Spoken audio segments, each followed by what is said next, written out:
Bedded down. How about we go walk over there? Go ahead. We'll pick you up at the end of the day. Sounds good. Sounds like fake news. Hey everybody, Wyoming James checking in with the always lovely, always beautiful Mason. I'm very tired. And a very tired and very average and very bland. No, that's not true. That's not true. If you have ever met Mandy, you'll know what a magnetic personality she has. However, she's a little down on herself right now because she just did a full night shift in the OR, wherein she went to work at 7:30 last night, and she got off at 6 a.m. this morning. And while Mason, And here I am. Mason and I were gathering things up, she took a little cat nap. Then she napped all the way out here, and now she's with us. So we are out here where we do the deer hunting at, and we just wanted to check in with everybody and say hello. Thanks for joining us again on another mule deer hunt. So Mandy has a tag, Mason has a tag, I have no tag, but we're out here looking for deer. And our jerky munching friend in the back there claims to have just spotted a buck, but he couldn't point it out to us. He's like, oh, just over there, just over there. He pulled a Jake Wood and said, oh, it must have bedded down. So that's positive points. No, he's about 622 points in the hole right now because he's spotted a bunch of nothing. And so we're going to head on in here and hopefully try to find a deer. Now, most of the audio that you're going to hear is going to be from the inside of the truck today because the wind is howling, like 40-mile-an-hour gusts. So we're just going to stay as close to the truck as we can for audio purposes, but we're going to have to eventually get out and go kill a deer. So I think I have a plan for that. It worked pretty well for Don's mule deer. So we will be catching up with you guys shortly. Stand by.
There it is.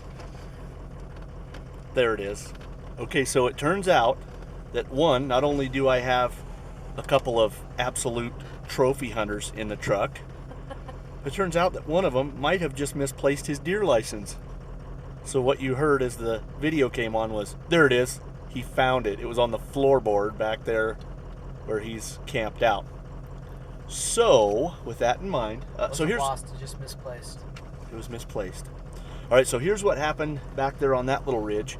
We walked out to the end of that ridge and started glassing deer, and I found a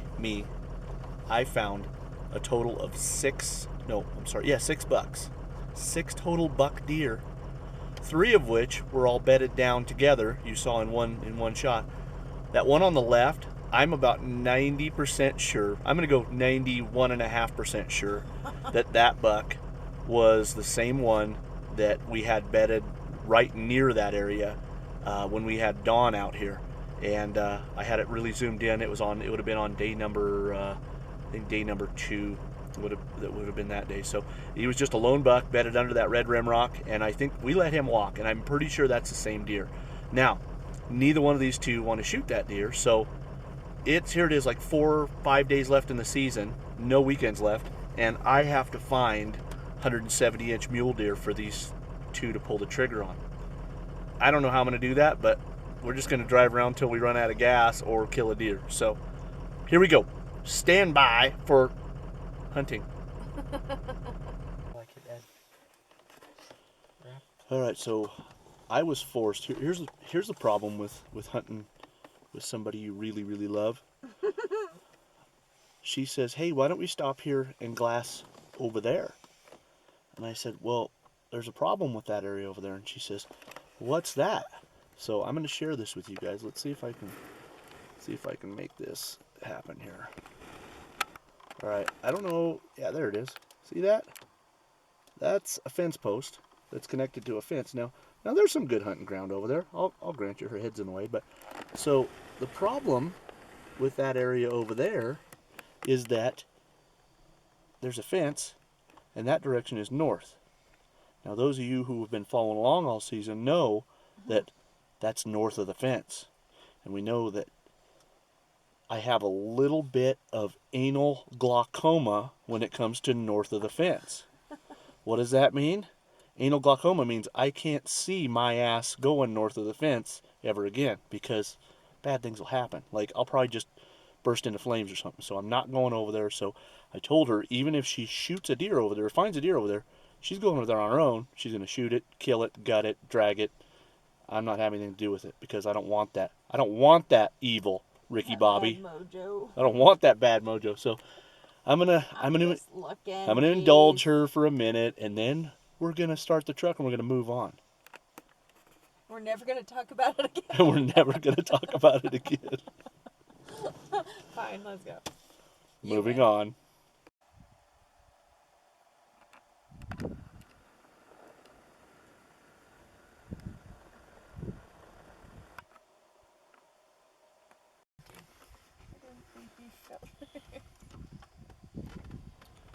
All right, so I was forced to document that, and that was Mandy's first points of the year.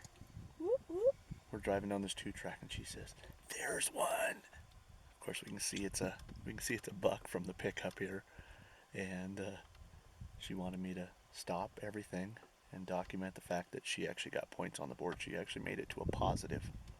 So now then, I'm going to have to take points away from her because she won't shoot the damn thing. Great buck. I mean, by a show of hands, how many of you would have shot that deer 80 yards from the 2-track and been home with your feet up watching the game? Red Dead Redemption 2. Not everybody at once. I don't see everybody. But they're raising their hands. No, I don't think Yes, so. they are.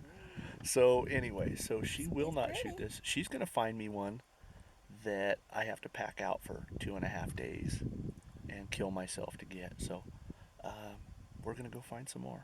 So stay with us. You didn't shoot that 3x3.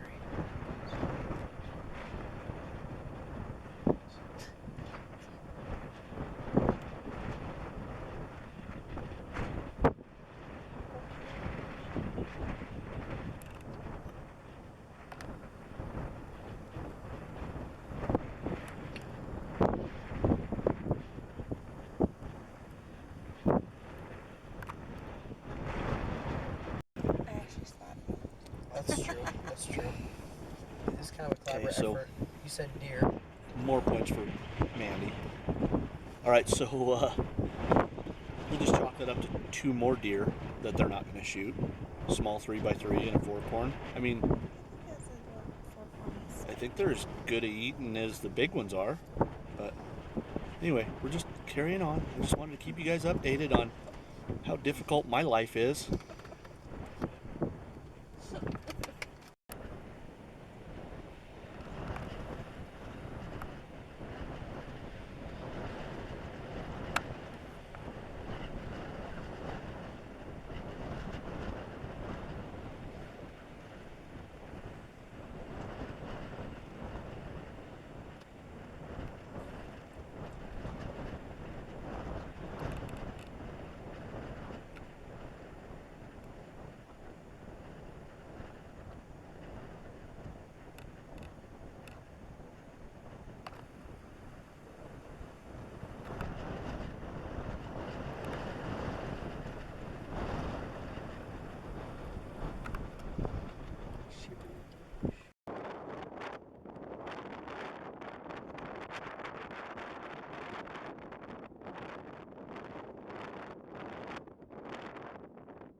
Okay, so what you just got done witnessing is, first of all, the winds picked back up. Calmed down for a little bit, but anyway, it picked back up. And then we were driving out of a little area. Chicken, monkey, man, rock. Indian rock, Native American rock. We got to be PC. So chicken, monkey, Native American rock. And we were coming out of there, and Mandy says, "Oh, there's one standing there. There's just one skyline." Before I get the camera on it, it turned and went the other way. So we tried to get in front of it, and we did. But then we just kept them kicked up, and they never ever stopped before they went up over the rim rock. So we're gonna move on to happier hunting grounds and see if we can kick up some more that she won't shoot at. So stay with us.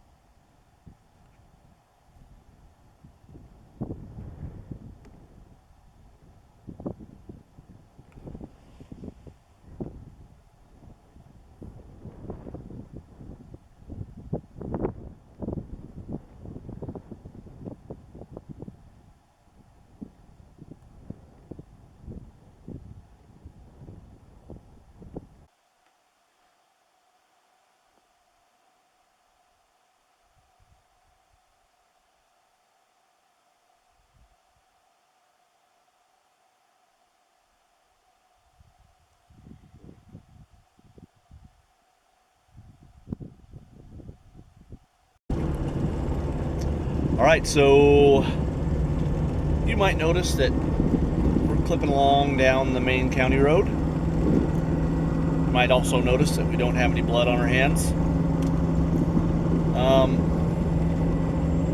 We didn't kill any deer. And then, right at the optimum hour to be out chasing mule deer, the thought starts circulating around the pickup of, hey, I'm hungry. Hey, me too. Oh, I'm hungry. No, me too.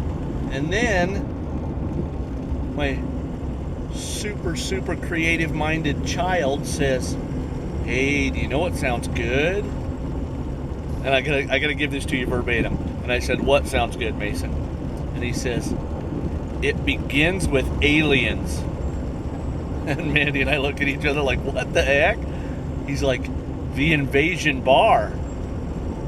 Well, the invasion bar has absolutely nothing to do with aliens. The kid needs to brush up on his Wyoming history, apparently. But anyway, so I was outvoted. These two have talked me into going to the invasion bar in Casey, Wyoming to have a little early dinner.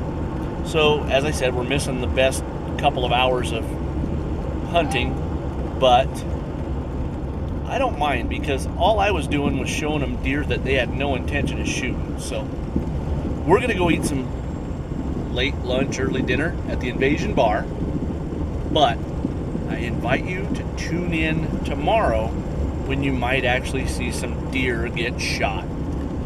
So, till then, Wyoming James, Powder River Mandarin, my man, Mason the Beefcake Rivera, checking out with you from the cab of the Cobalt Blue Panty Dropper. Adios.